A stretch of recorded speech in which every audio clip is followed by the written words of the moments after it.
ഓം ഹരിശ്രീ ഗണപതയേ നമ. അവിഘ്നമസ്തു. ഓം നമോ ഭഗവതേ വാസുദേവായ ശ്രീകൃഷ്ണ പരമാത്മനേ നമ. ഓം ഗുരുബ്രഹ്മ ഗുരുർവിഷ്ണു ഗുരുർദേവോ മഹേശ്വര ഗുരു സാക്ഷാത് പരബ്രഹ്മ തസ്മൈ ശ്രീ ഗുരവേ നമ. എല്ലാ ഭക്തമക്കൾക്കും എൻ്റെ വിനീതമായ പ്രണാമം. മക്കളെ, നമുക്ക് നാരായണീയം ദശകം 77 ജരാസന്ധ യുദ്ധമാണ് വായിച്ചുകൊണ്ടിരുന്നത്. നമുക്കത് വായിക്കാം. എല്ലാവർക്കും ശാന്തിയും സമാധാനവും ഈശ്വരകൃപയും ആയുരാരോഗ്യവും രോഗശാന്തിയും എല്ലാ നന്മകളും ഉണ്ടാകണമെന്ന് പ്രാർത്ഥിക്കുന്നു. ഓം ലോകാ സമസ്ത സുഖിനോ ഭവന്തു. നമുക്ക് ഭഗവാൻ കൃഷ്ണനും ജരാസന്ധനുമായിട്ടുള്ള യുദ്ധമായിരുന്നു വായിച്ചുകൊണ്ടത്. 3 കോടി യവനപ്പടയോടുകൂടി വന്ന യവനനെ മുന്നിലാക്കി വന്നപ്പോൾ ഭഗവാൻ എന്തത്, പെട്ടെന്ന് തന്നെ സമുദ്രമധ്യത്തിൽ വിശ്വകർമാവിനെ കൊണ്ട് ഒരു പുരി ഉണ്ടാക്കിച്ച് ഭക്തമക്കൾ സ്വജനങ്ങളെല്ലാം ഭഗവാന്റെ യോഗബലം കൊണ്ട് അവിടെ എത്തിച്ചു. സ്വജനങ്ങൾ എന്നാൽ എന്താ? ഭക്തന്മാരും എല്ലാവരും ഭഗവാന്റെ ജനങ്ങളാണ്, ഭഗവാന്റെ ജനങ്ങളാണ് നമ്മളെല്ലാവരും. അപ്പോൾ ഇവിടെ സ്വജനങ്ങളെന്ന് പറയാൻ പരമാത്മാവിന് സർവ്വതും ഭഗവാന്റെ ജനങ്ങളാണ്. അപ്പോൾ ഭഗവാനെ അവിടെ ഉള്ള എല്ലാവരെയും ആ പുരയിൽ തന്നെ എത്തിച്ചു. ബാക്കി ആരെയാ ഭഗവാൻ ശത്രുക്കളായി കാണുന്നേ? ദ്രോഹിക്കാൻ വരുന്നവരെ. അവർ ഭഗവാന്റെ സ്വജനങ്ങളല്ല, ശത്രുക്കളാണ്. ഇവിടെ യവനനൊക്കെ ഭഗവാനെ യുദ്ധത്തിന് ഭഗവാനെ നശിപ്പിക്കാൻ വേണ്ടി വരുവാണല്ലോ. അതുകൊണ്ട് ഭഗവാൻ എല്ലാവരെയും ഭഗവാൻ സമുദ്ര മധ്യത്തിൽ വിശ്വകർമാവിനെ കൊണ്ട് പെട്ടെന്ന് തന്നെ ഒരു പുരി ഉണ്ടാക്കിച്ച് അവിടെ എല്ലാവരും അവിടേക്ക് എത്തിച്ചു യോഗബലം കൊണ്ട്. നമുക്ക് 10-ാമത്തേൽ വായിച്ചത് ഭഗവാൻ അവസാനം എന്ത് ചെയ്തു? അവരെല്ലാം അവിടെ എത്തിച്ചിട്ട് ഒറ്റയ്ക്ക് തന്നെ കാൽനടയായി ഓടിത്തുടങ്ങി. ഇത് കണ്ട യവനൻ ഭഗവാന്റെ പുറകേ ഓടി. ഭഗവത് കരം കൊണ്ട് മരണമടയാൻ അവന് സുഹൃതം ഉണ്ടായില്ല. അതുകൊണ്ടാണ് ഭഗവാൻ അവനെ വധിക്കാഞ്ഞത്. അത് നമ്മൾ മനസ്സിലാക്കണം. നമുക്ക് ഭഗവാന്റെ കരങ്ങളാൽ നമ്മൾ ഇവിടെ ശരീരം എപ്പോഴായാലും ഇത് മരിക്കണമല്ലോ. അപ്പോൾ നമുക്ക് പ്രാർത്ഥന ഒന്നേ വേണ്ടൂ. ഭഗവാൻ എപ്പോഴെങ്കിലും നമ്മളെ കൊണ്ടുപോകണം. ആ ഭഗവാന്റെ കരം കൊണ്ട് തന്നെ നമ്മളെ കൊണ്ടുപോകണം. അതിനുവേണ്ടി പ്രാർത്ഥിക്കണം. നമുക്ക് സുഹൃതം അതിന് വേണം, അല്ലാതെ ഒരു രക്ഷയില്ല. നമുക്കതിന് സുഹൃതം ഉണ്ടാക്കിയെങ്കിലേ ഭഗവാൻ വന്ന് നമ്മുടെ കയ്യിൽ ഭഗവാന്റെ കൈ കൊണ്ട് പിടിച്ച് നമ്മളെ അവിടേക്ക് എത്തിക്കൂ. ഇത് നമുക്കൊരു പാഠമാണ്. എന്താ യവനത് ഒക്കാത്തത്? അവൻ അത്ര ദുഷ്ടനായതുകൊണ്ടാണ്. അപ്പം നമുക്ക് നന്മയാണ് നമ്മളെ പ്രവൃത്തിയെങ്കിൽ ഭഗവാൻ തന്നെ നമ്മളെ കൈപിടിച്ച് കൊണ്ടുപോകും. അതുകൊണ്ട് അവിടെ അവന് സുഹൃതം ഇല്ലായിരുന്നു. നമുക്ക് സുഹൃതം ഉണ്ടാക്കണം. അതിന് നല്ല കർമ്മങ്ങൾ തന്നെ ചെയ്യണം. നല്ല കർമ്മം വെച്ചാൽ എല്ലാവർക്കും വേണ്ടുന്ന നന്മ മാത്രം, പ്രവൃത്തിയിലും വാക്കിലും മനസ്സിലും എല്ലാം നന്മ. അപ്പോൾ ആർക്കും ഒരു ഉപദ്രവേ ചെയ്തുകൂടാ. ഒരു ജീവജാലങ്ങൾക്ക് പോലും ഉപദ്രവം പാടില്ല. നമുക്ക് എപ്പോഴും നല്ല ഹൃദയത്തോടുകൂടി തന്നെ കഴിയുമ്പോൾ ഭഗവാൻ നമ്മുടെ ഉള്ളിൽ വസിക്കുകയും ചെയ്യും. നമ്മുടെ അന്ത്യസമയത്ത് ഭഗവാന്റെ കരം നമ്മളെ തന്നെ വഹിച്ചുകൊണ്ട് ഭഗവാൻ പോകണം. അതിനു വേണ്ടി നമ്മൾ പ്രയത്നിക്കണം. അതാണ് ഇതിനകത്ത് വരുന്നത്. അപ്പോൾ അങ്ങനെ വന്നപ്പോൾ ഭഗവാൻ ഓടി ഒരു പർവ്വത ഗുഹയിൽ കടന്ന് അവിടെ ഒളിച്ചു നിന്നു. മുചുകുന്ദൻ എന്ന രാജാവ് അവിടെ ഉറങ്ങുന്നുണ്ടായിരുന്നു. അങ്ങയുടെ പുറകെ തന്നെ, ഭഗവാന്റെ പുറകെ തന്നെ ഗുഹയ്ക്കുള്ളിലെത്തിയ ഈ യവനൻ ആരെയാ കാണുന്നത്? ഭഗവാനാണ് അവിടെ കിടക്കുന്നെന്ന് കരുതി തെറ്റിദ്ധരിച്ച് മുചുകുന്ദനെ ഒരു ചവിട്ട് കൊടുത്തപ്പോൾ ചവിട്ടുകൊണ്ട് ഉണർന്ന മുചുകുന്ദൻ നേരെ നോക്കിയത് യവനൻ്റെ മുഖത്തായിരുന്നു. ഉടനെ തന്നെ അവൻ ഭസ്മമായി പോയി. യവനൻ മരിച്ചു കഴിഞ്ഞ ഉടനെ തന്നെ ഭഗവാൻ എന്ത് ചെയ്തു? വിഷ്ണു രൂപത്തിൽ തന്നെ മുചുകുന്ദൻ്റെ മുമ്പിൽ പ്രത്യക്ഷപ്പെടുകയും ചെയ്തു. മുചുകുന്ദൻ അത്രയും ഭക്തനായതുകൊണ്ടല്ലേ. അപ്പോൾ ഭഗവാനോടെ പ്രത്യക്ഷമാവാനുള്ള ഒരു നിമിത്തവും കൂടെ മുചുകുന്ദനുണ്ട്. ഇത് എല്ലാം കൂടെ ഒത്തു വന്നു. അദ്ദേഹത്തിന് പ്രത്യക്ഷമായ ഭഗവാനെ കാണാനും ഈ ദുഷ്ടനായ യവനൻ മരിക്കാനും ഇതെല്ലാം കൂടെ ഭഗവാൻ നേരത്തെ തന്നെ വഴി ഒരുക്കിയിട്ടുണ്ട്. നമ്മളത് മനസ്സിലാക്കണം. നമുക്ക് ഒരു ഭക്തനാണോ? മുചുകുന്ദനെ പോലെ നമ്മളൊരു ഭക്തനായാൽ നമുക്കും നേരത്തെ ഭഗവാൻ നമ്മളെ ഇവിടെ സൃഷ്ടിച്ചപ്പോഴേ അവിടെ കരുതലുണ്ട്. ഇന്നതുപോലെയാണ്, ഇന്ന സമയം ഇന്നത് വരും, ഇന്നതുപോലെ അതെല്ലാം ഭഗവാന് കരുതലുണ്ട്. ഒരു ഭക്തനോട് അത്രമാത്രമാണ് ഭഗവാൻ. അതുകൊണ്ട് നമ്മൾ അത് ഒന്ന് മാത്രം മനസ്സിലാക്കുക. പരമാത്മാവായ ഭഗവാനെ ഭക്തിപൂർവ്വം ആരാധിച്ചിരുന്നാൽ നമുക്ക് ഒന്നും അറിയണ്ട, എല്ലാം അവിടെ അർപ്പിച്ചാൽ മതി. നമ്മൾ സർവ്വതും പരമാത്മാവിൽ അർപ്പിക്കുക. നമ്മുടെ കാര്യങ്ങൾക്കൊന്നും നമുക്ക് ഒരു വേവലാതിയും വേണ്ട, എല്ലാം അങ്ങ് ഭഗവാൻ നോക്കിക്കൊള്ളും എന്നുള്ള ഒരു ഒറ്റ ചിന്തയോടുകൂടി നമ്മൾ ജീവിക്കണം. സൽക്കർമ്മങ്ങൾ മാത്രമേ ചെയ്യാവൂ. ഒരു ദുഷ്ട പ്രവൃത്തികളും ചെയ്തുകൂടാ. അത് ഈശ്വരന് ഇഷ്ടമല്ല. നമുക്ക് 11-ാമത്തെ ശ്ലോകം വായിക്കാം. ഇത് ഇന്നലെ വരെ നമ്മൾ കഴിഞ്ഞ ദിവസം പഠിച്ചതാണ്. നമുക്കിനി 11-ാമത്തെ ശ്ലോകം വായിക്കാം. ശ്ലോകം 11. ഇക്ഷ്വാകോ അഹം വിരക്തോസ്യ അഖില നൃപസുഖേ ത്വൽപ്രസാദൈകാംക്ഷി ഹാ ദേവേതി സ്തുവന്തം വര വിദതിഷൂതം നിസ്പൃഹം വീക്ഷ്യ ഹൃഷ്യൻ മുക്തേ സ്തുല്യാം ച ഭക്തിം ധുത സകല അമലാം. ഇവിടെ മല എന്ന് വായിക്കരുത്. മലം മാലിന്യം, അഴുക്കാണ്. അമലം അതായത് നിർമ്മലം. ഇവിടെ മോശം വരണമ്പോൾ ഇവിടെ അമലമേ വരും. അതുകൊണ്ട് സകല അമലാം ഇങ്ങനെ അകർത്തിയിട്ടുണ്ട്. അവിടെ മല എന്ന് വെച്ചാൽ മലം എന്താണ്? ഈ പാപം, പിന്നെ മാലിന്യം അതല്ല ഇവിടെ അത് നന്മയാണ്, നിർമ്മലമാണ്. അതുകൊണ്ട് സകല അമലാം മോക്ഷം അപ്യാശു ദത്വാ കാര്യം ഹിംസ അവിശുദ്ധൈ. ഇവിടെ ഹിംസ ഇല്ലാതെ വരണം, അതിന് അഹിംസയാകണം. അതിന് ഹിംസയെ നശിപ്പിക്കുന്നത്. ഹിംസ അവിശുദ്ധൈ തപ ഇതി ച തഥാ പ്രാർത്ഥലോക പ്രതീത്യൈ. എന്നാണ് ഐശ്വാഗോ അഹം, ഞാൻ അഹം വിരക്തോസ്യം അഖില നൃപസുഖേ ത്വൽപ്രസാദൈകാംക്ഷി ഹാ ദേവേതി സ്തുവന്തം വര വിദതിഷു തം നിസ്പൃഹം വീക്ഷ്യ ഹൃഷ്യൻ മുക്തേ സ്തുല്യാം ച ഭക്തിം ധുത സകല അമലാ മോക്ഷം അപ്യാശു ദത്വാ കാര്യം ഹിംസാ വിശുദ്ധൈ തപ ഇതി ച തഥാ പ്രാർത്ഥലോക പ്രതീർത്യൈ.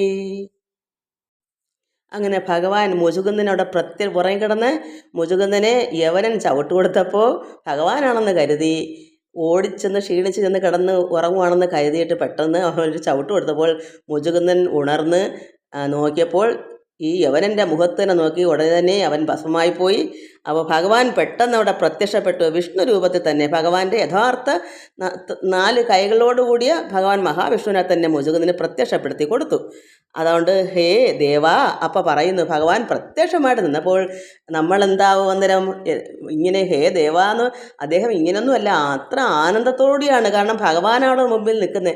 ഹേ ദേവാ എന്നൊരു ഉള്ളഴിഞ്ഞൊരു വിളിയാത്. അപ്പോൾ നമ്മൾ ചിന്തിക്കണം, ഭഗവാൻ മുചുകുന്ദൻ്റെ മുമ്പിൽ ചവിട്ട് കിട്ടിയെങ്കിലും ആരാ ചവിട്ടിയത്? മറ്റവനല്ലയോ? അത് ഭസ്മമായി പോവുകയും ചെയ്തു. ഉടനെ തന്നെ ഭഗവാനുടെ പ്രത്യക്ഷമായപ്പോൾ അദ്ദേഹം എന്ത് നല്ല ഭക്തിപൂർവ്വം ഭഗവാനെ ഹേ ദേവാ, ഞാൻ ഇക്ഷ്വാകു വംശജനായ ഒരു രാജാവാകുന്നു എന്ന് ഉടനെ ഭഗവാനോട് പറയുന്നു സന്തോഷം കൊണ്ട്. അയ്യോ ഭഗവാനെ, ഹേ ദേവാ, ഞാൻ ഇക്ഷ്വാകു വംശജനായ ഒരു രാജാവാകുന്നു. പേര് മുചുകുന്ദൻ. ഞാൻ രാജഭോഗ സുഖങ്ങളിൽ നിന്ന് വിരക്തി വന്നവനാണ്. രാജാവാണ്, പക്ഷേ അദ്ദേഹം രാജഭോഗ സുഖങ്ങളിൽ നിന്നെല്ലാം വിരക്തി വന്നു. അപ്പോൾ എന്താ എൻ്റെ അർത്ഥം? നമ്മൾ രാജാവൊക്കെ തന്നെയാണ്, അല്ലെങ്കിൽ നമ്മൾ നല്ലൊരു ഗൃഹസ്ഥാശ്രമിയാണ്. നമുക്ക് അങ്ങനെ ചിന്തിക്കാം. നമ്മൾ നല്ലൊരു ഭവനത്തിൽ നല്ലൊരു ഗൃഹസ്ഥാശ്രമിയായിട്ട് തന്നെ നമ്മൾ കഴിയും. ഒരു ഭർത്താവോ ഭാര്യയോ ആയിക്കൊള്ളട്ടെ. പക്ഷേ എല്ലാ ഭോഗസുഖങ്ങളും നമുക്കുണ്ട് താനും. പക്ഷേ നമുക്ക് വിരക്തി വേണം. ഒന്നിനോടും അത്യാർത്തി പാടില്ല. ആവശ്യങ്ങൾ കഴിഞ്ഞു പോവുക. അനാവശ്യമായുള്ള ആഗ്രഹങ്ങളൊന്നും വേണ്ട. വിരക്തി തന്നെ വേണം. ഒരു എന്താ പറയുന്നത്, ഒന്നിലും ആഗ്രഹമില്ലാതിരിക്കുക. ഉള്ളതിനെ എടുത്ത് കഴിക്കുക, അനുഭവിക്കുക, എല്ലാം ചെയ്യുക. പക്ഷേ അതിനോടുള്ള ഒരു അത്യാർത്തി എന്ന് പറയുന്നത് എനിക്ക് ഇങ്ങനെ തന്നെ കഴിക്കണം, എനിക്ക് ഇങ്ങനെ തന്നെ വേണം എന്നൊന്നും വേണ്ട. അന്നന്ന് എങ്ങനെയാണ് നമ്മുടെ സുഖം വന്നു ചേരുന്നത് അതുപോലെ എല്ലാം ഉണ്ട്. പക്ഷേ നമ്മൾ അതനുസരിച്ച് അങ്ങ് പോയാൽ മതി. അത് എടുത്ത് കഴിക്കേണ്ടെന്നോ ചെയ്യേണ്ടെന്നോ അല്ല, എല്ലാ ഭോഗവും നമുക്കുണ്ട്. അത് മനസ്സിലാക്കി അതിനെ അഹങ്കരിക്കാതെ അത് നേരായ വഴിയിൽ കൂടെ അത് അനുഭവിച്ച് പോകുമ്പോൾ വിരക്തി എന്ന് പറഞ്ഞാൽ അതാണ്. അല്ലാതെ ഇന്ന് നമുക്ക് നല്ല രീതിയിൽ നടന്ന നാളെ ഒത്തിരികൂടെ ഇതിനേക്കാൾ മെച്ചമായിട്ട് നടക്കണം എന്ന് ചിന്തിക്കുന്ന എന്താ? അത്യാർത്തിയല്ലേ? നമുക്ക് നല്ലതുപോലൊക്കെ പോകാനുള്ള ഒരു യഥാർത്ഥ ഒരു സമം, ഏറ്റക്കുറച്ചിലില്ലാത്തൊരു ജീവിതം ഉണ്ടെങ്കിൽ അത് മുന്നോട്ട് അങ്ങനെ പോയാൽ പോരെ. അത്യാർത്തിയോ ആഗ്രഹങ്ങളോ വേണോ? ഉണ്ടല്ലോ. പിന്നെ എന്തിനാ അതിനെപ്പറ്റി അപ്പുറത്തോട്ട് ചിന്തിക്കുന്നത്? അതുകൊണ്ട് ഈ രാജാവ് ഒരു രാജാവാണ്. പക്ഷേ ഈ രാജഭോഗ സുഖങ്ങളിൽ നിന്നല്ല അദ്ദേഹം വിരക്തനായി. അയാൾക്ക് അതിലൊന്നും താല്പര്യമില്ല. അതുകൊണ്ട് അങ്ങയുടെ പ്രീതി ഒന്ന് മാത്രമാണ് ആഗ്രഹം. നമുക്കും ഇങ്ങനെ തന്നെ ഭഗവാനോട് പറയണം. ഭഗവാനെ, ഇവിടെ എന്തെല്ലാം നേരായ മാർഗത്തിലൂടെ ഉള്ളതെല്ലാം ഇവിടെ പരമാത്മാവ് തന്നിട്ടുണ്ട്. അത് നന്നായി അതുപോലെ തന്നെ ഞങ്ങൾ മുന്നോട്ട് പോകുന്നു. അത് മാത്രം മതി ഭഗവാൻ. ഇനി അതേപ്പറ്റായിട്ട് ഒന്നും തന്നെ വേണ്ട. പിന്നെ എന്താ എനിക്ക് വേണ്ടത്? ഭഗവാനോടുള്ള പ്രീതി ഒന്ന്, ഭഗവാന്റെ പ്രീതി മാത്രം നമുക്ക് മതി. നമ്മുടെ ഭക്തിയും പ്രേമവും ഈശ്വരാരാധനയും നമ്മൾ നിത്യേന ചെയ്യുമ്പോൾ നമുക്ക് ഭഗവാൻ എന്താ തരേണ്ടത്? ഉള്ളതെല്ലാം തൃപ്തികരമാണ് ഭഗവാനെ. ഇനി ഇതിനൊന്നും ഒരു ആർത്തിയോ ആഗ്രഹമോ ഇല്ല. ഒന്നേ വേണ്ടൂ, ഭഗവാന്റെ പ്രീതി, ഭഗവാന്റെ ആ ഒരു കാരുണ്യം, ആ ഒരു കൃപ മാത്രം മതി എന്നാണ് ഇവിടെ മുചുകുന്ദൻ പറയുന്നത്. പിന്നെ എങ്ങനെ പ്രത്യക്ഷമാവാതിരിക്കും? അദ്ദേഹത്തിൻ്റെ ആഗ്രഹം എന്താണ്? ഭഗവാന്റെ പ്രീതിക്കാണ് അദ്ദേഹം അവിടെ തപസ് അവിടെ കിടന്നത്. അപ്പം നമ്മളും ഇത് മാത്രം ചിന്തിക്കണം. ഈ ലോക സുഖങ്ങളുടെ പുറകെ പോയാൽ അത് മറ്റത് കിട്ടത്തില്ല. അതിൽ നിന്നെല്ലാം ഒന്നും ചിന്തിക്കാതെ, അതിലേക്ക് താല്പര്യമില്ലാതെ ഉള്ളതെല്ലാം നമുക്കുള്ളത് തന്നെ, അത് നമുക്ക് അനുഭവിച്ച് പോവുകയും ചെയ്യാം. അതിലോട്ട് മനസ്സ് വെക്കണ്ട എന്നുള്ളതേ ഉള്ളൂ. എനിക്ക് ഇന്ന് ഞാൻ 2 കറി കൂട്ടി കഴിഞ്ഞ് നാളെ എനിക്ക് 8 കറി വേണം, അല്ലെങ്കിൽ ഇന്ന് എനിക്ക് 10 രൂപ ഇട്ട് നാളെ എനിക്ക് 20 രൂപ ഉണ്ടാക്കണം. ഇങ്ങനെ ഇന്ന് നല്ലൊരു വസ്ത്രം ഉടുത്ത് അതിനേക്കാൾ മെച്ചമായൊരു വസ്ത്രം വേറെ ഒന്നുകൂടെ വാങ്ങിക്കണം. അല്ലെങ്കിൽ ഇന്ന് എനിക്കൊരു കാറ് പഴകിപ്പോയി, അതിനേക്കാളും മെച്ചപ്പെട്ട അപ്പുറത്തുകാരൻ്റെ കാറിനേക്കാളും മെച്ചപ്പെട്ടൊരു കാർ എനിക്ക് വാങ്ങിക്കണം. ഇങ്ങനെയുള്ള ചിന്തകളാണ് നമ്മളെ ദുഷിപ്പിക്കുന്നത്, നമ്മുടെ ഹൃദയത്തെ അഹങ്കാരപ്പെടുത്തുന്നത്. ഇത് പാടില്ല. നമുക്ക് ഉള്ളത് തൃപ്തികരമാണ്, നമുക്ക് നിറവാണ്, ഉള്ളത് മതി. എന്നാലോ ദൈവം നമ്മൾ ചിന്തിക്കാതെ തന്നെ ഒരു പുതിയ കാറ് നമുക്ക് തരണമെന്ന് ഭഗവാൻ ഉണ്ടെങ്കിൽ നമുക്കത് സ്വീകരിക്കാം. അത് നേരെ വന്ന് ചേരുന്നതെല്ലാം നമുക്ക് എടുക്കാം. ഈശ്വരൻ ചിലപ്പോൾ ഇതിനേക്കാൾ ഉപരി വലിയ സാമ്പത്തികം തന്നിരിക്കും. പക്ഷേ അത് വേണ്ടെന്ന് വെക്കേണ്ട കാര്യമില്ല. നമ്മൾ ചോദിച്ച് വാങ്ങുന്നതല്ല, നമുക്ക് ഭഗവാൻ തരുന്നതാണ്, അത് വാങ്ങിക്കാം. പക്ഷേ നമ്മളെ മനസ്സിന് ആഗ്രഹം വേണ്ട. എത്രത്തോളം നമ്മളെ മുന്നോട്ട് കൊണ്ടുപോകുന്നു അതെല്ലാം നമുക്ക് സ്വീകരിക്കാം. പക്ഷേ അതിലൊന്നും മനസ്സ് വെച്ച് എനിക്ക് ഇന്നതുണ്ട്, എനിക്കിതിന് ഇങ്ങനെ ചിന്ത, ഈ മനസ്സിൽ നിന്ന് അതെല്ലാം അങ്ങ് വിരക്തനാവുക. അതാണ് ഇദ്ദേഹം അതിൽ നിന്നെല്ലാം വിരക്തനായി എന്ന് പറയുന്നത്. അതുകൊണ്ട് ഭഗവാന്റെ പ്രീതി മാത്രം മതി. ഭഗവാന്റെ പ്രീതി കൊണ്ടൊരു സർവ്വതം അവിടെ ഉണ്ടാവുമെന്ന് അദ്ദേഹത്തിന് അറിയാം, ഈ മുചുകുന്ദന് അറിയാം. അതുകൊണ്ട് അദ്ദേഹത്തിന് ഒന്നും ആഗ്രഹിക്കേണ്ട. കാരണം ഭഗവാൻ അവിടെ സ്വന്തം ഒരു പൈതലായി മാറുകയാണ് ചെയ്യുന്നത്. ഈ മുചുകുന്ദൻ നമ്മളും അതുപോലെ ആകുമ്പോൾ വേണ്ടതെല്ലാം തൃപ്തികരമായി നമുക്ക് തന്നുകൊണ്ടിരിക്കും. അതുകൊണ്ട് ഭഗവാന്റെ ഒരു പ്രീതി മാത്രം മതി, അതാണ് ആഗ്രഹം എന്നിങ്ങനെ പറഞ്ഞ് സ്തുതിക്കുന്ന മുചുകുന്ദനെ വരപ്രാപ്തിയിൽ ഒന്നും ആഗ്രഹമില്ലാത്തവനായി കണ്ട്, ഒരു വരവും വേണ്ട, ഒന്നും സാമ്പത്തികമായുള്ള ഈ ലോകത്തിലുള്ള ഒന്നും വേണ്ട. അദ്ദേഹത്തിന് എന്താ വേണ്ടേ? ഭഗവാന്റെ അനുഗ്രഹം മാത്രം, പ്രീതി മതി. അതുകൊണ്ട് ഭഗവാൻ എന്ത് ചെയ്തു? വരപ്രാപ്തിയിൽ ഒന്നും ആഗ്രഹമില്ലാത്തവനായി കണ്ട് സന്തോഷപൂർവ്വം നിർമ്മലവും, അതാണ് അവിടെ എന്താ പറയുക, അമലാം മോക്ഷം എന്ന് പറയാം. അവിടെ നിർമ്മലമാണ്. നമ്മൾ വരി വായിക്കുമ്പോൾ നമ്മൾ അർത്ഥം കൂടെ നോക്കണം, അപ്പോൾ കുറച്ചൊക്കെ മനസ്സിലാവും. അല്ലെങ്കിൽ നമുക്ക് സംസ്കൃതമൊന്നും അറിയത്തില്ലല്ലോ. അപ്പോൾ അവിടെ ആ ഭാഗത്ത് അവിടെ മലമല്ല അമലമാണ്. അപ്പോൾ ഭഗവാൻ ആഗ്രഹമില്ലാത്തവനായി അദ്ദേഹത്തിനെ കണ്ടപ്പോൾ ഭഗവാൻ സന്തോഷപൂർവ്വം നിർമ്മലവും മോക്ഷതുല്യവുമായ ഭക്തിയെയും പിന്നെ മോക്ഷവും പ്രദാനം ചെയ്തു. അപ്പോൾ നിർമ്മലമായിരിക്കുന്ന ഒരു എന്താ പറയുക, അത്രമാത്രം പരിശുദ്ധമായിരിക്കുന്ന അദ്ദേഹത്തിനോട് ഭഗവാൻ നിർമ്മലവും മോക്ഷതുല്യവുമായ ഭക്തി. അപ്പോൾ അദ്ദേഹത്തിന് എന്ത് കിട്ടും? നിർമ്മലമായ ഒരു പരിശുദ്ധമായൊരു ഹൃദയം അദ്ദേഹത്തിന് കൊടുത്തു. എന്നിട്ട് മോക്ഷവും കൊടുത്തു. ഭഗവാൻ വിചാരിച്ചാലല്ലേ നടക്കൂ. നമ്മളും ചിന്തിക്കണം, ഭഗവാനെ എനിക്ക് നിർമ്മലമായൊരു ഹൃദയം തരണമേ. ഭഗവാന്റെ പ്രീതി എന്നാലേ നമ്മളെ ഉള്ളിൽ വരത്തുള്ളൂ. ഭഗവാന്റെ പ്രീതി, അനുഗ്രഹം, കൃപ ഒഴുകി വരണം. നമ്മൾ പ്രാർത്ഥിക്കുമ്പോൾ നമ്മുടെ സഹസ്രാര പത്മത്തിൽ നിന്ന്, ഈ പ്രപഞ്ചത്തിൽ നിന്നായിരിക്കും ആ സഹസ്രാര പത്മത്തിലേക്ക് വഹിച്ചെടുക്കുന്നത്. അത് നമ്മുടെ ശരീരത്തിലേക്ക് അകവും പുറവും ഒഴുകി ഇറങ്ങുന്ന ഒരു അനുഭൂതി നമുക്കുണ്ടാകണം. അത് എങ്ങനെ കിട്ടും? നമ്മുടെ ഹൃദയം നിർമ്മലമാകുമ്പോഴാണ്. ആ നിർമ്മലമായ ഹൃദയത്തിന് വേണ്ടിയാണ് അദ്ദേഹം പറഞ്ഞ, ഭഗവാനെ അങ്ങയുടെ പ്രീതി, ആ പ്രീതി നമുക്ക് വേണമെങ്കിൽ ഭഗവാൻ എന്ത് ചെയ്തു? നിർമ്മലമായിരിക്കുന്ന ഒരു ഭക്തി അദ്ദേഹത്തിന് മോക്ഷവും പ്രദാനം ചെയ്തു. ഹിംസാദോഷം നീങ്ങുന്നതിനായി തപസ് അനുഷ്ഠിക്കണമെന്നും അരുളി ചെയ്തു. എന്താ ഹിംസാദോഷം? അദ്ദേഹം മുചുകുന്ദനെ ഭസ്മമാക്കിയല്ലോ, അതൊരു ഹിംസയല്ലേ?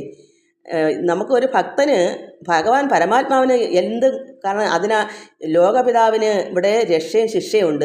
അതുകൊണ്ട് ഭഗവാൻ നാരായണൻ, കൃഷ്ണൻ, ചിലർ പറയും, അറിവില്ലാത്തവർ പറയും ഭഗവാൻ എല്ലാവരെയും നശിപ്പിക്കാനല്ലേ, കൊല്ലാനല്ലേ എന്നൊക്കെ പറയും. പക്ഷേ ഇവിടെ ലോകം നന്നാവാൻ അവിടെ ഇതിൻ്റെ ചുവട്, ഈ മൂലം ഭഗവാൻ പരമാത്മാവിന് ഇവിടെ ഒരാളെ സൃഷ്ടിക്കുക മാത്രമല്ല, രക്ഷിപ്പുമുണ്ട്, ശിക്ഷണവുമുണ്ട്.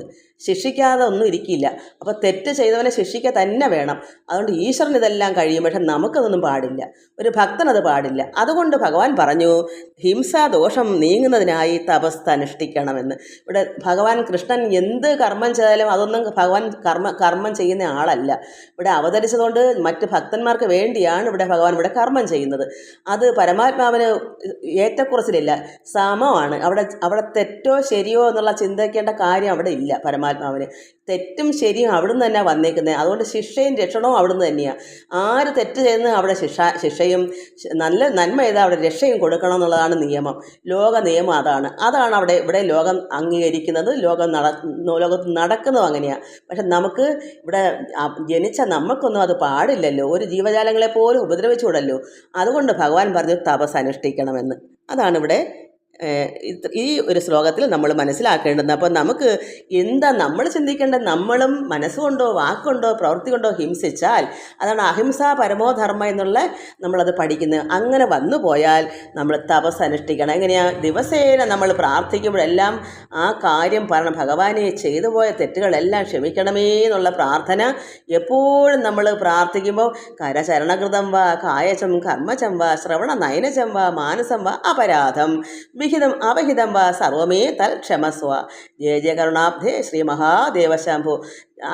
എന്താ വിഹിതം അവഹിതം, തെറ്റോ ശരിയോ നമ്മൾ ചെയ്ത തെറ്റായാലും ശരിയായാലും എല്ലാം ഭഗവാനെ അവിടുന്ന് പൊറുക്കണമേ എന്നാണ്. കൈകൊണ്ടോ കാലുകൊണ്ടോ മനസ്സുകൊണ്ടോ കണ്ണുകൊണ്ടോ ചെവി കൊണ്ടോ വാക്കുകൊണ്ടോ എന്ത്, അതാണ് കരചരണം വെച്ചാൽ കൈകൊണ്ടും ഇങ്ങനെയുള്ള എല്ലാ ദോഷകർമ്മങ്ങളെല്ലാം ഭഗവാനെ ക്ഷമിക്കണമേ എന്ന് നമ്മൾ മനസ്സിരുത്തി അവസാനം പ്രാർത്ഥിക്കണം. അങ്ങനെ പ്രാർത്ഥിക്കുകയാണ് തപസ്. അത് നമ്മളെല്ലാ ദിവസവും പ്രാർത്ഥനയിൽ അതെല്ലാം ഉൾക്കൊള്ളണം. അങ്ങനെ വരുമ്പോൾ നമ്മുടെ എന്തെങ്കിലും ദോഷങ്ങളുണ്ടെങ്കിൽ അതൊക്കെ നീങ്ങിക്കൊള്ളും. അത് ഭഗവാൻ പറയുന്നതാണല്ലോ, നമ്മൾ പറയുന്നതല്ലല്ലോ. ഇത് സത്യമായ കാര്യമല്ലേ. അതുകൊണ്ട് നമുക്കിതെല്ലാം മനസ്സിലാക്കണം. എല്ലാവർക്കും നമസ്കാരം. സർവത്ര ഗോവിന്ദ നാമ സങ്കീർത്തനം. ഗോവിന്ദ ഗോവിന്ദ.